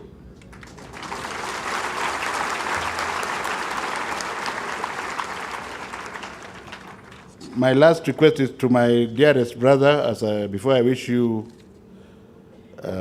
before I congratulate you, my brother James Mwangi. I know that you have plans for Easter, but remember the life of Christ. What would Christ do in this situation? Do we remember those children in the slums and the very poor ones who have been admitted elsewhere, but they don't know how they are going to pay? And if you do, kindly plead with your committees. I will also pray for God to give me more energy so that I'm out there with you, so that we actually select these children. Because I believe that once His Excellency the President has pronounced himself, hiyo pesa iko na itakuja. Si ndio? So is that an affirmative? Yes, sir. Thank you, sir. May I now May I now conclude by saying that I'm actually very happy. 18,000 for the last 2 years, 9,000 extra for this year, which means for the Elimu scholars, which will have 20 what? Thank you, 27,000. And also to plead very, very passionately with whoever takes the government and whoever is appointed the CS education from next year to kindly continue with this very noble approach of identifying the weakest links within our community. This is good for our country because when you bring your families to the next level, even the poorest of the poor knows that there is a vent that can make you get to where the others are. If they become blind and they forget, pressure will build, and eventually the people down there who have nowhere to go will come up by force, and that is called what? A revolution. So it is like you are helping yourselves. We must give hope to every family in this country that if you do well, there is a good price, it's good for God, it's good for everybody. Thank you very much, and happy Easter holidays, even though for us we might not enjoy them, if we agree, because today is 13th. Today is already 14th, and we are opening on 3rd. So you can see we have barely 10 days to do the job. Fast. 26, but Form 1s, I'm worried about. You people, your scholarships are guaranteed already. So I'm not worried. You will go to school on 25th. But my grandchildren that are coming on the 3rd, I want them to come when they are sure that they have scholars. We should have dealt with them. We should have actually interviewed them and given them scholarships, isn't it? Thank you for being very interactive.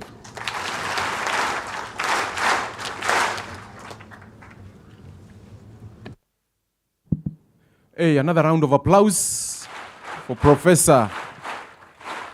Thank you very, very much. Our chief guest, Professor Magoha, former team leader, Team Sicheki,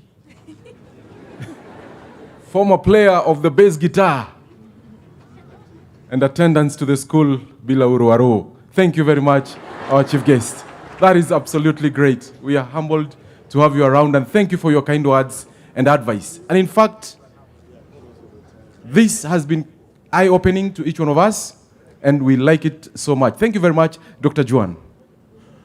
Thank you very much, and with that announcement that has been made by the Cabinet Secretary, we are going to open the application. We are going to open the portals for the application for the Elimu scholarships, and therefore it should go to the whole country and to the young people who have just received the results for KCP, that the application portal is going to be open for Elimu scholarship. Thank you very much.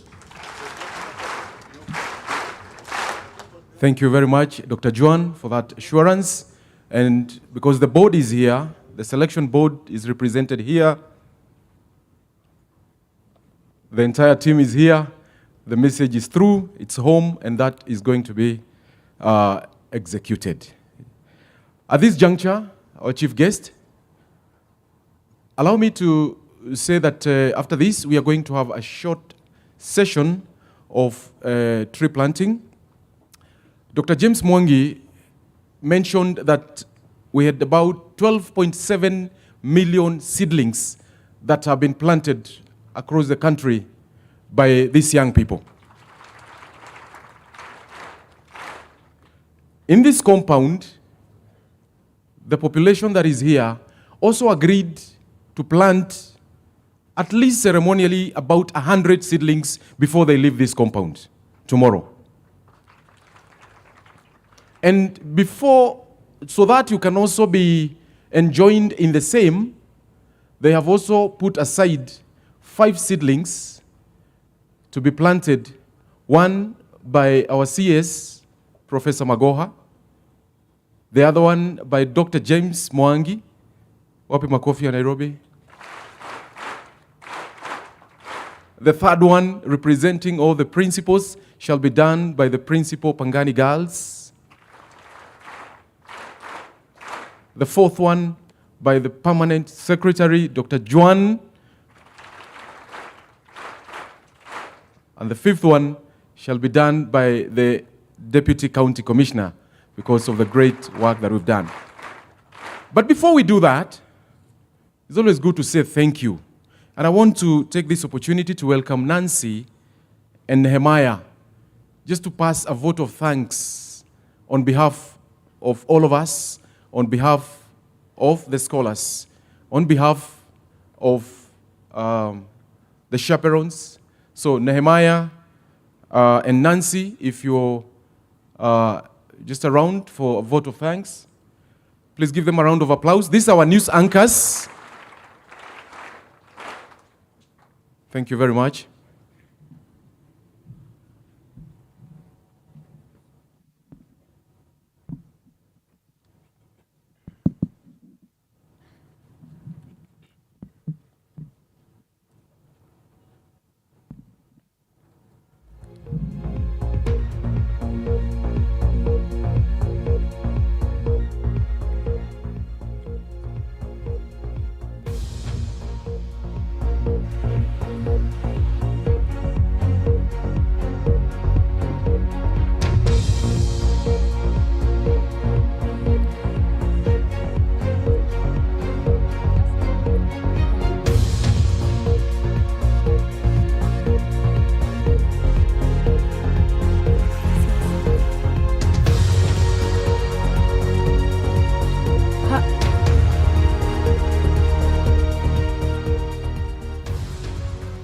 Naam, habari zinazotufikia kwa sasa katika chumba chetu cha habari ni kwamba kongamano la elimu na lile la Wings to Fly limekamilika kirasmi kwa hotuba kutoka kwa Daktari James Mwangi na waziri wa elimu Profesa George Magoha ambaye alikuwa ndiye aliyekuwa mgeni wa heshima kunradhi. Wanagenzi hawa wamepongeza na kuwapa shukran sufufu wawili hao kwa usaidizi wao mkubwa wa kuwasaidia kupaa katika ulingo wa elimu. Vile vile wamepongeza wageni wote kwa itifaki zote na wahutubi mbalimbali kwa ujumla kwa hekima yao. Tupate habari za moja kwa moja. Christopher Osundwa. Na kupata sana katika njia mbashara kutoka hapa eneo la Pangani, shule ya wasichana ya Pangani hapa kaunti ya Nairobi. Na bila shaka ni kongamano ambalo tu limeweza kutimia muda mfupi uliopita tu, na hivi sasa ni katika hali ya kupeana shukran tu kutokana na hali ambavyo jinsi mambo yameweza kuwa. Na hivi sasa naungana na wanafunzi ambao wanatupatia shukran zao kwa sababu ya jinsi mambo yameweza kuwa katika ukumbi huu. Tuungane na mmoja wetu moja kwa moja hivi sasa. Naam, naungana na mwanafunzi moja kwa moja atupatie tu shukrani yake na pengine aweze kutuelezea jina lake kamili na jinsi anavyohisi hasa katika kongamano hili, ikiweza kufahamika kwamba imeweza kuhudhuriwa hata na serikali kuu Hi everyone. My name is Mercy Wamboi from St. Clair's Nimbo Girls High School, and mine is a vote of thanks for our cabinet secretary and for Dr. James Mwangi. Kwanza venye alisema that life is a snow, ati ukipitia inaeka steps. Mimi namwambia ni asanti because kwa decision yote nye nitakuwa nafanya, nitakuwa kwa akili yangu najua nitaacha mark. And for the cabinet secretary, ni asanti sana kwa kujitolea na kutusaidia. We have learned a lot. Asanti. Na pengine tu nipe ruhusa tu niweze kuungana na mwanafunzi mwingine mmoja pia hatupatie mtazamo wake kuhusiana na shughuli nzima ya wiki mzima ambayo imeweza kuwa hapa na pengine shukrani zake za mwisho. Saizi naungana na mwenzangu hapa hivi. Hi everyone. Mimi naitwa Emma kutoka Kieni Girls, and mine is just to pass my vote of thanks to our CS and the PS and the CEO. We are really grateful because of having you around. And yes, you have really motivated me a lot, especially when you said and you explained of how you're a corruption-free man. I really acknowledge you a lot. And thank you. Shukran Bila shaka jazila. ni hayo tu kwa sasa kutoka hapa uwanja wa shule ya wasichana ya Pangani Girls. Moja kwa moja narudisha kwako kazi studio kutoka hapa eneo la Nairobi Pangani. Jina langu ni Chris Osundwa. Shukran jazila Osundwa kwa ripoti hiyo. Heri na fanaka kwa kila mja kwa kuhudhuria kongamano hili. Bila shaka kama mavazi mlovalia, the future is bright. Naam, aidha bila kusahau kumshukuru Rabuka kwa kutujalia rehema zake katika wakati wote ambao tumekuwa humu. Salio za Mwenyezi Mungu zikuwe nanyi siku zote, tutatimiza ndoto zetu. Jina langu ni Nancy Wawira, asanteni. Kwa wageni wetu, shukran jazila kwa muda wenu ambao ulikuwa wa manufaa. Mwenyezi Mungu azidi kuwabariki. Nehemaya wa Moya Kiraboi, Equity TV.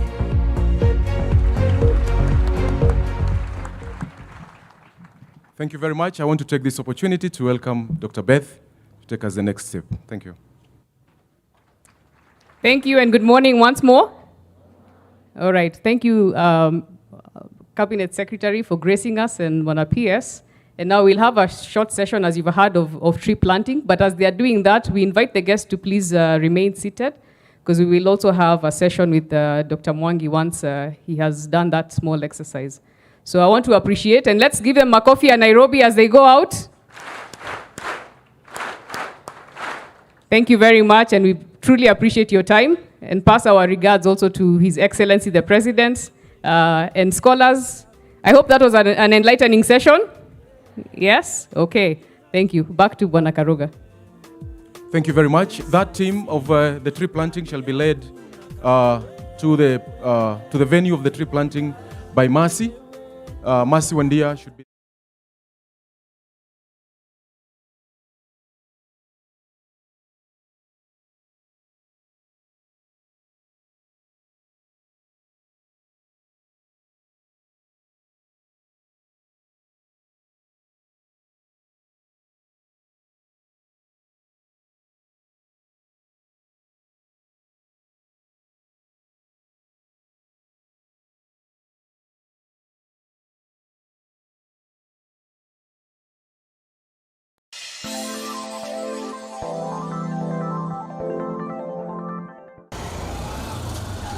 My name is Seth Moiben Moniche.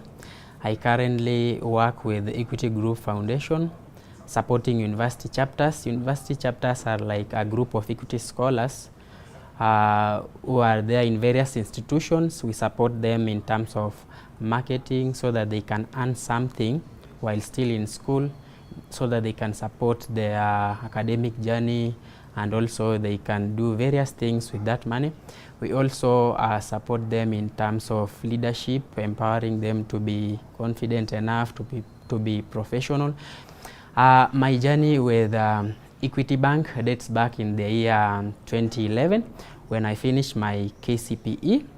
Then in the year 2012, I enrolled to St. Joseph's High School, Kitale. After attending various congresses in Nairobi, KU and Kasarani, you are exposed to various leaders, and also you interact with so many people. So with that experience, at least you can have something to share with the young ones and with your peers. The leadership training also continues from that point. So they train you to be a leader. They also empower you financially by giving you opportunities. Then after there, they also empower you with skills like professional training skills. Now I'm due to graduate in December this year, and I applied the job that I am doing currently on August, and I got that opportunity. I think all this credit goes to the Equity Leadership Program, because they give you all that necessities so that when a job or something arises, you are just in a better position. During my time in campus, you are given an opportunity to do marketing. You are attached to various branches. You are given an opportunity to interact with customers. So you know how to handle things. You know how to become an entrepreneur.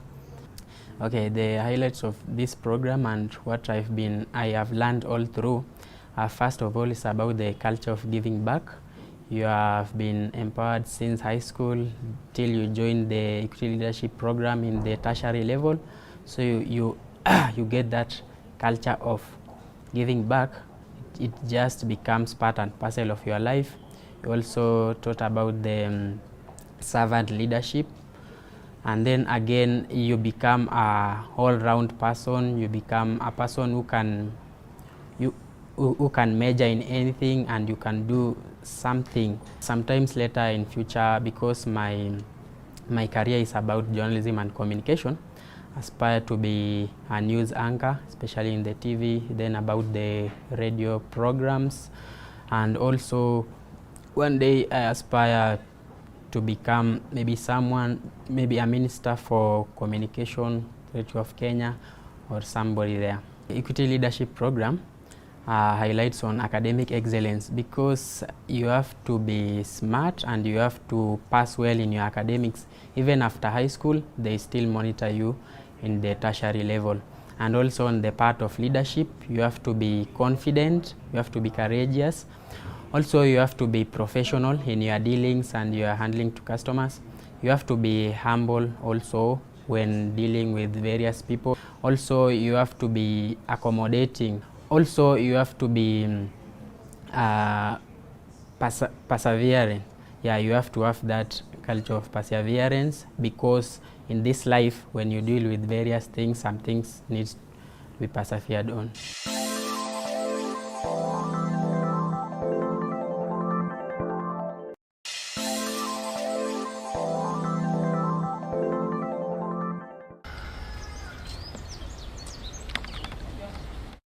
My name is Miriam Ashuka Njau, a recent graduate from University of Kirinyaga. I pursued Bachelor of Commerce in Finance option. I also have studied web design and computer packages from Kabete National Polytechnic. The TVET course was sponsored by Equity Group Foundation through their TVET program, where they sponsor those who are graduated from high school to university to a TVET course to get the technical skills. I'm the firstborn. We are 4 girls. My mom is a casual laborer. My dad is a boda boda rider. He has been able to grow because through the scholarship, he did not strain too much to be able to pay for my school fees. From a cobbler now to a boda boda person, the world has been able to be kind to us. My journey with Equity Bank started in the year 2013 when I completed my KCPE in the year 2012. That's when I earned a scholarship, the Wings to Fly scholarship, that sponsored me through my high school education. After high school, Equity did not stop there. They've worked with me since then. I've gone through the Equity Leadership Program since I finished high school. In the universities, we have what we call chapters. That's when we get the mentorship. It's where you also get to do marketing to get a livelihood. My journey with Equity has been a great one. They've instilled a lot of values in me. The one that stood out is the value of teamwork. Through Equity, I've been able to be a mentor to various schools like Kabare Girls, Motira Girls, Karoti Girls, high schools. We mentor the students as our younger sisters and our younger brothers. Equity has been able to give us values. When we go to talks with great people who are successful, like the CEO, Dr. James Mwangi, and other people that choose to come to the congresses and the conferences that we normally have, we listen to great people and we are able to be inspired that our journey does not stop here, that we can also become those great people, great leaders, great entrepreneurs. Since I was young, I was able to be prefect, even in standard 3, in my primary education, in my high school education, in my university education. But Equity has played a very big role to be able to make sure that that gift does not stop here, that it is sharpened to be able to serve others. The university leadership, we are able to campaign for people, you're able to sell your manifesto and to make sure the students elect you in a positions in the student council.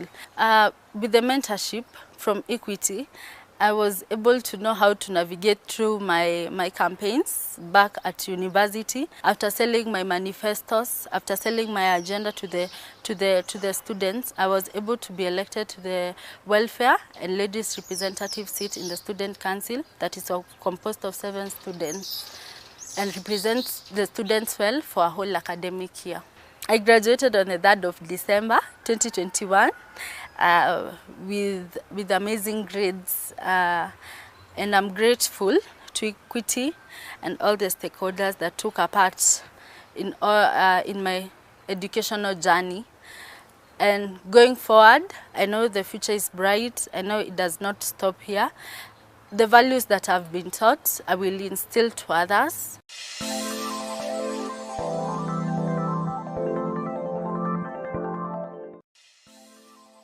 A good leader is a servant, one who gives servant leadership to his people, empowers his people, and makes sure their visions are achieved and their goals come to pass.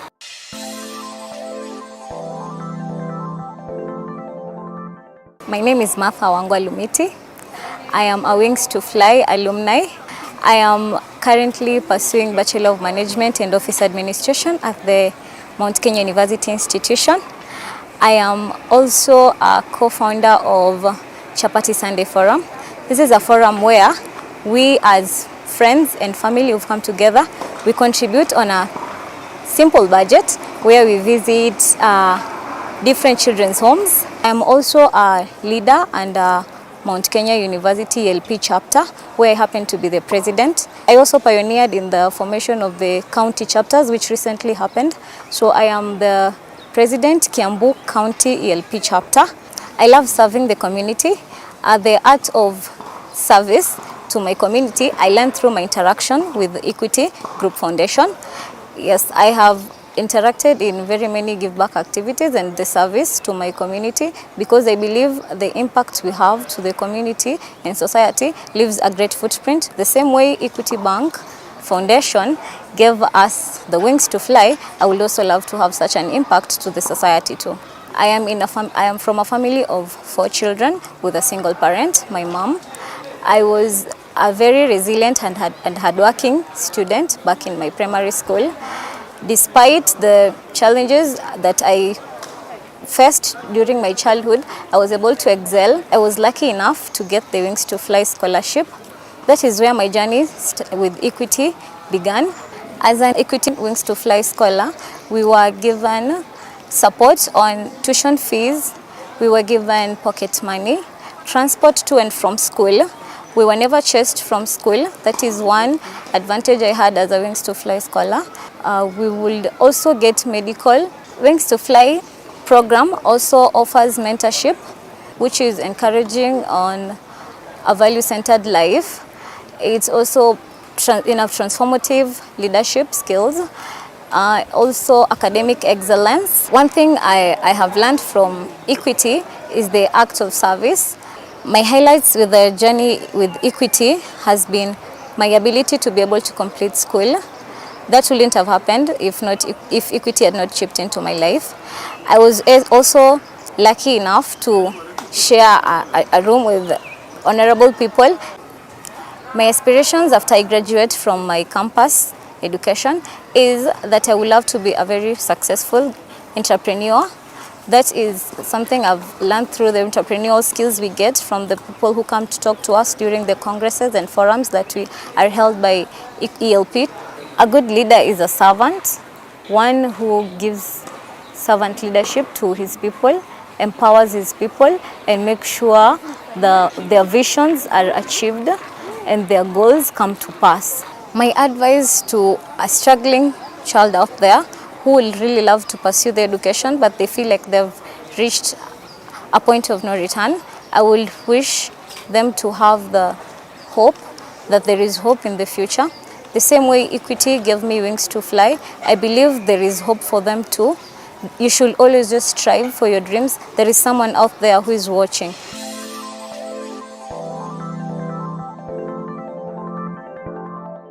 sometimes it's okay to fail.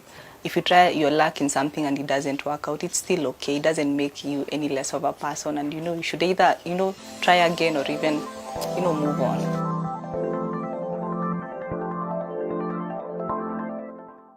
My name is Doris Mwangi.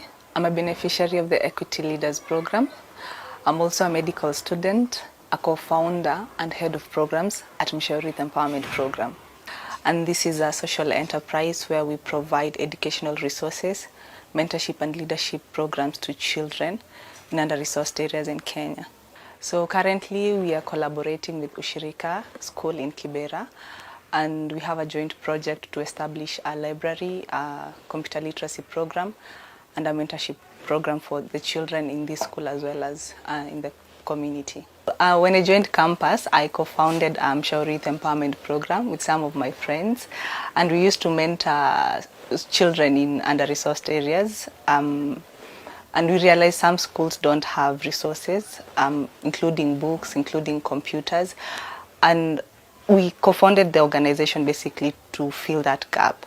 So we've done projects at Miri Secondary School in Githongori. We've done projects at Thika Children's Rescue Center, Thika Garrison, at Nakuru as well, Kariene in Meru, and also here to Shirika Children's Center in Kibera. So basically what we usually do is we meet children and then we mentor them on things like reproductive health, sex education, menstrual hygiene management, leadership, academic excellence, and also giving back to society. And in case we meet a school that doesn't have books, we usually do fund drives and book drives to get books to equip their libraries. The work that we're doing at Ushirika School is basically a collaboration between us, Ushirika School, and the Resolution Project.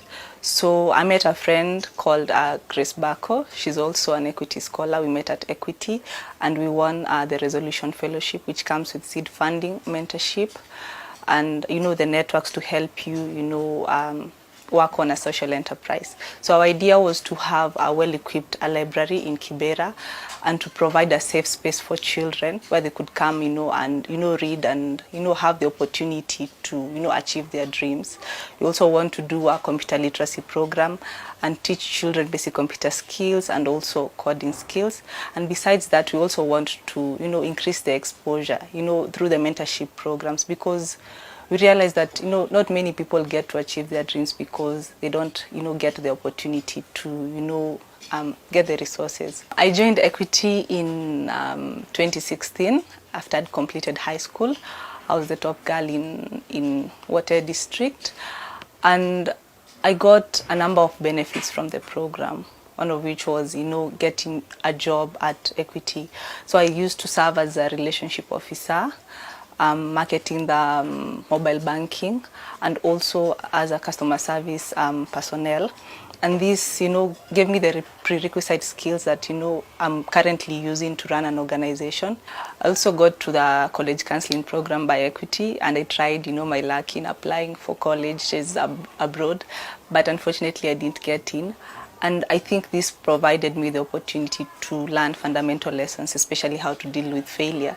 So I feel like this is an important lesson for young people, especially because we live in an age where we are so close to social media and Instagram. You log into social media and you find that your peers are successful, and not so many people post about their failures. And I think it's important that young people learn that sometimes it's okay to fail. If you try your luck in something and it doesn't work out, it's still okay. It doesn't make you any less of a person. And you should either, try again or even, move on. I also made amazing networks at Equity. I met my mentor, Fidelis. She works at Equity. And I think she's the person who gave me the most exposure. She saw potential in me. And, she gave me opportunities to grow as a leader, to attend trainings, and I don't think I would have been here, especially running this particular organization, if it wasn't for the prepping that she gave me. Back at Equity, I got so many opportunities to mentor children, especially to fly scholars. And through that, I realized that I had this passion for community service. And this was the beginning of my journey as a social entrepreneur, meaning that, identify problems in the community and I come up with sustainable solutions for those particular problems and also implement those solutions. I grew up in Isiolo, and the first time that I actually came across a properly well-equipped library was when I came to the University of Nairobi. So the library would be serving around at least 600 children within the school and also within the community. It will be free of charge to access. We'll also equip the computer lab with also furniture and modern computers. And we'll have a computer literacy program where we'll be teaching them basic computer skills and also coding classes for children. So some of the highlights that I've had in my experience have been in 2019, I was nominated for Zuri Awards under the education category, and this is an award that appreciates young women who are positively impacting their societies. Secondly, it's when you go and take books to a particular school and you see how happy kids are to receive the books and also to read the books.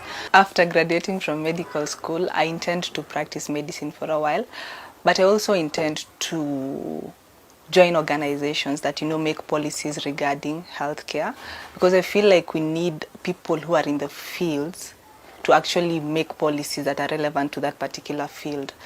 And for us to make effective change, then we need policies that guide us, because policies, dictate where the money will come from, the strategies that we'll use to implement certain solutions.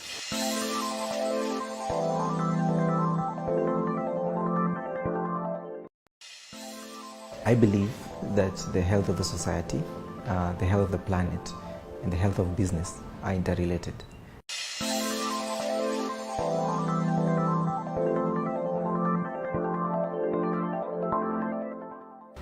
My name is Dr. Alan Mackenzie, and I am a medical doctor by profession. I am an advocate of sustainable development. I am an equity leader, having joined the Equity Leadership Program in the year 2003 after completing my secondary school education at Njiri School, where I emerged as one of the top students in the country. And Equity Building Society then selected me as one of the beneficiaries of the Equity Leadership Program. Together with a couple of other colleagues, about 6 of us, for that year we were about 6 of us, we were selected and we were posted to different branches within the bank. Throughout this time, we got exposed to the different departments within the bank. And I must say that it is during this period where I gathered some of the key things that are driving me even today. For example, we were taught or we were encouraged to be curious, to observe, to learn from experiences, to experiment, to have that entrepreneurial mindset where you can observe an unmet need and look at what capabilities do you have to meet this need. We also got attached to mentors and coaches who would coach us on different things relating to professionalism, work ethic, how the bank operates, the drive and motivation of the bank. We also got exposed to customers of the bank who are driving various initiatives within different sectors, from health to transport to retail business and such. This provided additional insights and helped shape later our professional life. After completing the Equity Leadership Program, I proceeded to join the University of Nairobi, where I pursued a degree in medicine. After that, I joined the Aga Khan University Hospital in Parklands, where I practiced as a medical doctor before proceeding to the University of Cape Town to pursue my master's education. After completing my master's education, I came back to Kenya, where I joined the pharmaceutical industry, where I worked in local, regional, and global roles, driving access to healthcare, especially for people living with chronic or long-term conditions. Some of the things that we learned during the Equity Leadership Program For example, being able to look at how can I be best to apply my skills and capabilities to address a problem that is facing the society, like access to healthcare. This comes into play here. And looking at some of the other aspects, like the values that we were able to inculcate during that process. For example, of being professional in the way we interact with our clients, being empathetic, being able to listen to what patient or client who is in front of me, being able to listen to what is the problem and how can I be able to be of value and greatest value to this individual. So being able to observe what the gaps are in the provision of healthcare services. For example, there are gaps in providing affordable, quality and accessible healthcare services to the majority of Kenyans. And this is where you observe that there's an opportunity for the private sector to come in and support and complement what is available in the public sector. And this is part of the reason why the Equity Afya model works in Kenya, because it utilizes the capabilities that we have. For example, the huge number of equity leadership program alumni who have gone through the equity leadership program and have done courses in the health sciences are able to get an opportunity to practice their skill and also in the process create a sustainable business model with a real impact on the society by providing quality, affordable healthcare services to Kenyans. Much of my success and achievements that I've achieved so far, I would credit it to partly because of what I gained from the Equity Leadership Program. For example, as I mentioned, we got a lot of coaching and mentorship, and that opened up our minds on the possibilities beyond just seeing patients, that we could actually become part of the broader solution to provide quality, affordable healthcare services to Kenyans. But also it enabled me to be able to finance my university education. But also most importantly, the ability for the program to expose us to captains of the industry in the fields that we are in, like in health sector, for example, being exposed to people who are running hospitals, being exposed to people running pharmaceutical, in the pharmaceutical distribution, being exposed to specialists who have gone ahead of us and specialized in different fields. This inspired us, and I would say we had an advantage, or we had an edge beyond what we could gain from the university, for example. So when I was growing up, people used to tell us that the youth are the future. The country belongs to us, tomorrow, in future. But as at now, I feel like there is no tomorrow. It is now, and we need to take up the responsibility to shape how the future will be starting today. And if you look at the opportunities here, the unmet need to solve societal problems is huge. And it is important for the youth, depending on which field they've studied in or which field they are passionate about, to look at how can they be able to provide a solution to a problem that is affecting a large number of people in the society. So it is up to the youth, the young ones, the ones of my age, the ones younger than me, to take up the responsibility, have that curiosity to look at how can I best address this problem, and at the same time maybe create a sustainable business model out of it.